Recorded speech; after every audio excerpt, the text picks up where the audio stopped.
What do Antarctica and Australia have in common? They're both in the top driest continents. Antarctica is number one with Australia right behind it. Then again, Australia could be considered first. It's the driest inhabited continent. No one's made a top list of the most barren lands by area, but rest assured, Australia still snag a top spot here. The soil on the continent's a total nightmare for farmers, forcing them to hunt for even the tiniest patch where something can actually grow. On top of that, in the rice fields of Australia, you can find Chirax quadricarinatas and other tongue-twisting names. Nope, it's not some new farming invention or a magic spell. These are crayfish. Australians dump them by the millions right where one of the world's most important crops grows. Why? Let's find out. Take a look at this map. The huge dark spot in the center is desert land. Not exactly like the Sahara, but that doesn't make any difference because there's a water shortage there. Only relatively small areas on the edges of the continent are somewhat suitable for growing anything, and the rest is just an endless problem. Most of Australia gets less than 24 in of rainfall a year, and some places like the central regions get as little as 2 inches. Looking at the continent as a whole, the average annual rainfall is about 16 inches.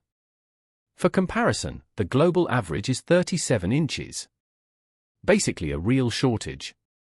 One of the most striking examples of severe water scarcity is the Murray-Darling Basin, Australia's largest river system.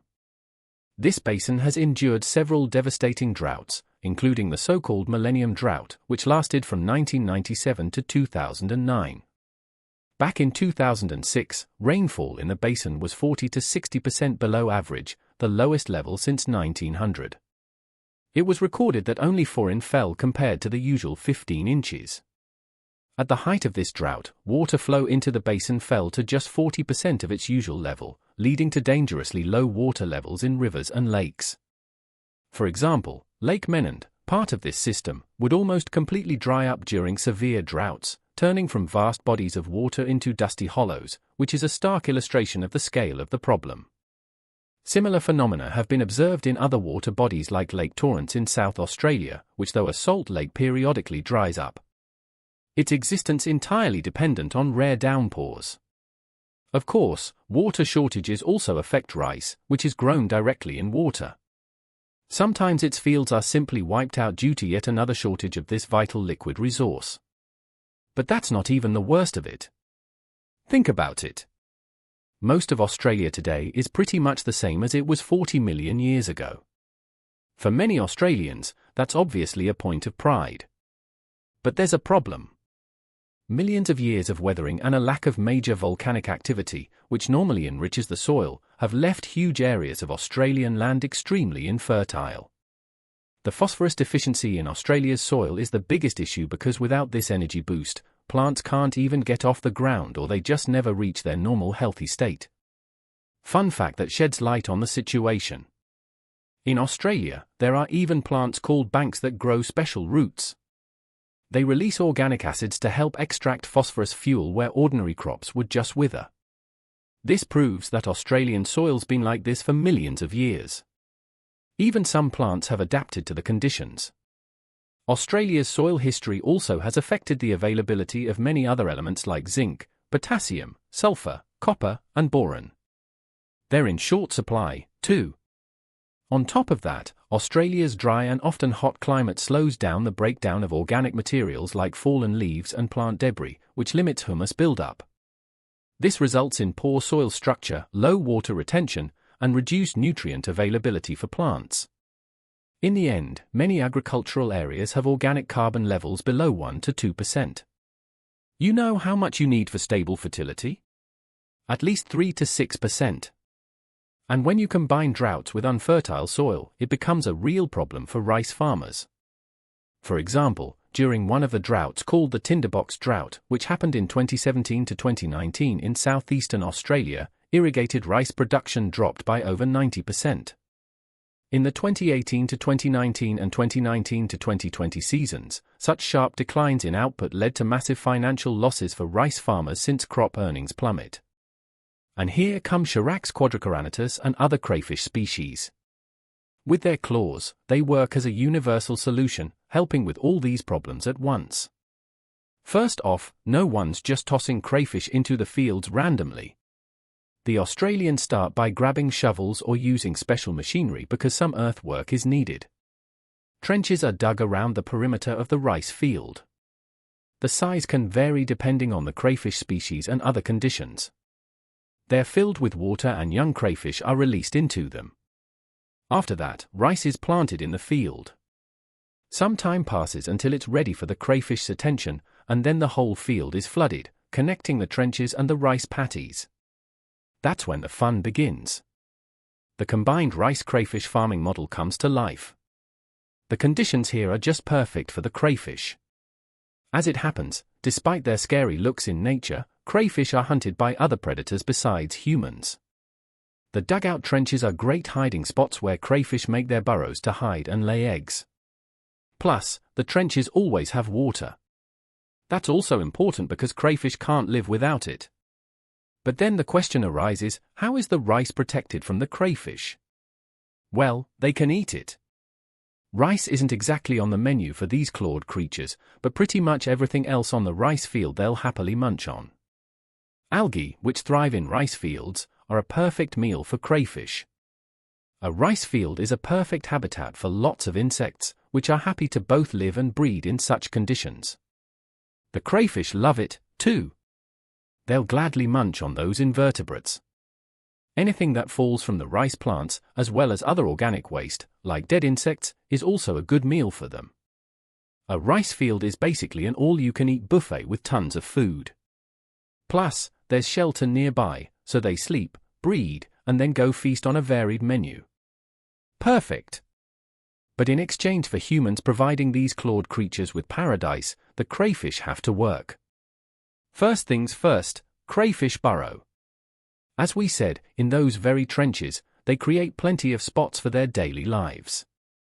And this helps with Australia's age-old problem, water shortage. A network of burrows up to 12 in deep forms, which according to research can increase soil porosity by 12 to 18% depending on conditions. This improves water infiltration into the soil, which in turn reduces surface evaporation. All in all, crayfish are a great way to make water use more efficient.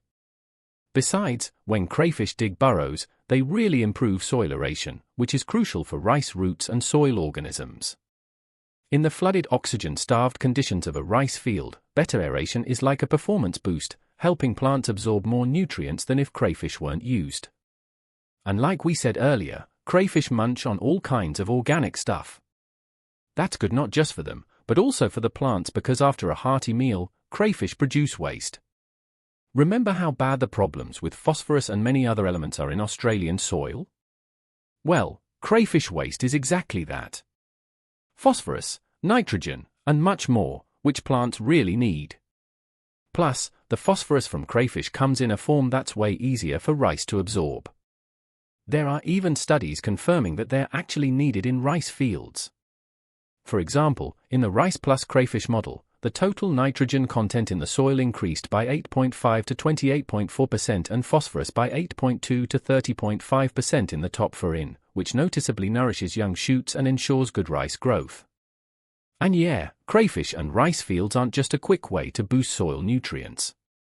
They're an investment for the future. Researchers found that in crayfish fields, urease and phosphatase activity jumps by up to 71%. These, by the way, are enzymes produced by soil microbes. Without getting too technical, this speeds up the conversion of nitrogen and phosphorus compounds into forms that rice can absorb more easily.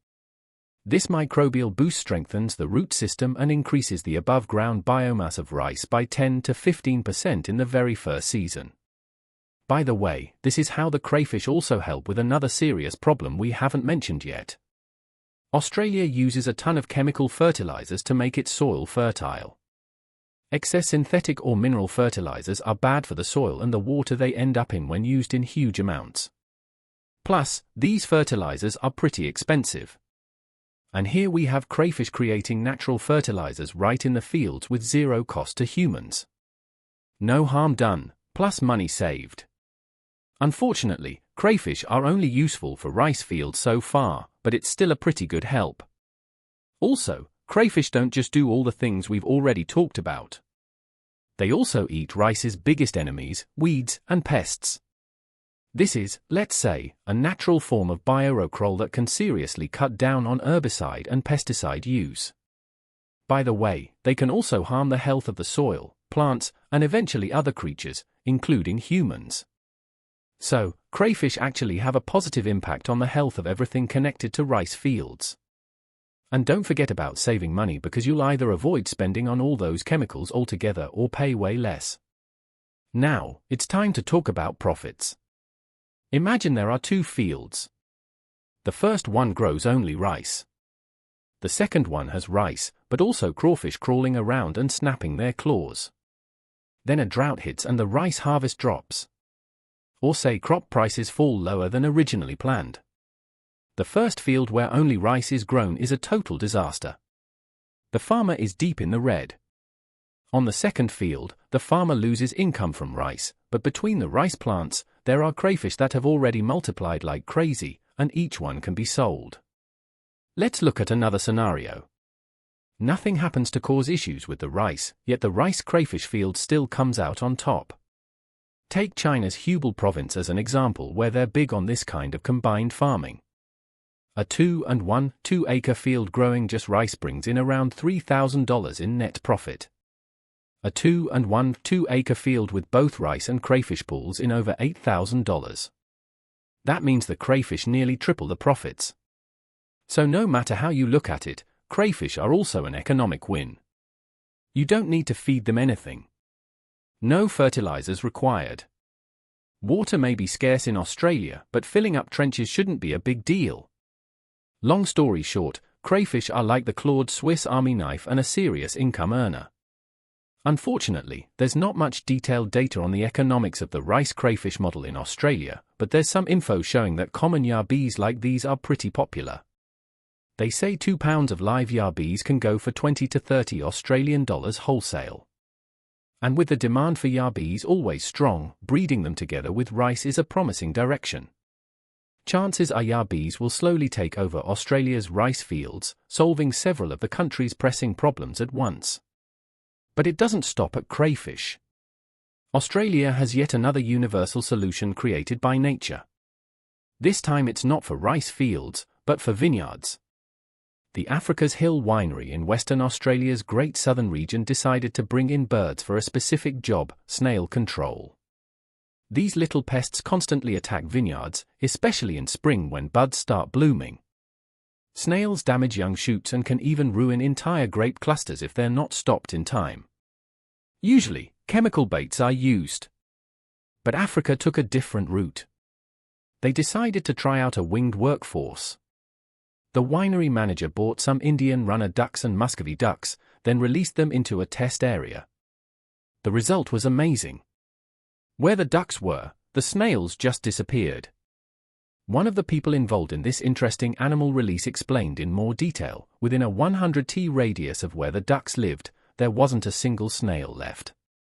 But in the areas without the ducks, they had to go back to using chemicals. To cover the entire area, the farmers raised about 50 ducks from eggs and planned to grow the flock to 200. That should be enough to maintain up to 25 acres of vineyard. The ducks don't just eliminate snails, they do it naturally and for free without harming the vines. Why not use chickens? These birds also handle snails just fine, and they even enjoy it. Thing is, chickens can leave a grape farmer with no grapes. They peck at them. But ducks are happy to nibble on some grass and then top off their lunch with a snail. Dozens of snails. And nearby, you might have goats running around, except they aren't eating snails. They're munching on weeds. In Australia, there are stories just like other introduced species. They cost farmers millions every year and ruin pastures. Traditional methods, herbicides, and manual weeding turn out to be expensive and environmentally risky, especially on steep slopes and hard-to-reach areas. Looking for an alternative, more and more farms are turning to goats, or rather their bottomless appetite. One goat can eat about 20 pounds of weeds a day. blackberries, thistles, broom, honeysuckle, and wisteria. All these annoy farmers, but are part of animals' diets. Their nimble lips help them, allowing them to avoid thorns and prickles to reach the tasty greens. A herd of about a dozen goats can clear a blackberry patch the size of a one-car garage in roughly a day. For example, on a farm in New South Wales, the owner releases about 20 goats onto weed-infested areas. These nimble herbivores munch the plants right down to the ground, keeping the pests from spreading and choking out the pasture grass. As a result, the farm has nearly stopped using herbicides and manual weeding. Treatment costs have dropped by over 70% and the pasture has become cleaner and more productive, all in the first season. To make the method universal, a service emerged that could be called goat rental. A herd is delivered right to the site, placed in a mobile electric pen, and left for a week or two until the animals handle the job. This scheme turned out to be profitable both for large agricultural enterprises and for owners of small farms or even school gardens. Renting goats is cheaper than repeated herbicide treatments or manual labor costs, and the efficiency is higher. Goats, of course, also produce something that can help local farmers with that very problem of nutrient-deficient soil. Just like the other animals in today's video, they only eat natural organic stuff. So, whatever comes out of goats is pure benefit. In farmers' terms, it's fertilizer. Packed with phosphorus and nitrogen, it spreads evenly across the pasture, improving the soil structure and fertility.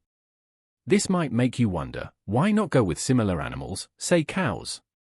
While the manure part's the same, their eating habits are a whole other story. Unlike cows, goats go for the weeds, sparing the good grasses. Though in Australia, they sometimes use goats when they need to eat absolutely everything in their path. Goats as infrastructure project participants? Why not? In 2024, 570 workers produced over 150,000 concrete segments for a 15-m-long section of the Sydney Metro at a site with 3 massive hangars. And this whole workforce got 20 unexpected helpers who really love munching on all kinds of greenery. The goats had one simple job: to munch on the weeds around the plot, yanking them out by the roots before they could bloom and spread. In the end, the goats got fed and the people managed to cut down on noise and emissions from mowing equipment as well as the environmental impact of pesticides. A perfect match.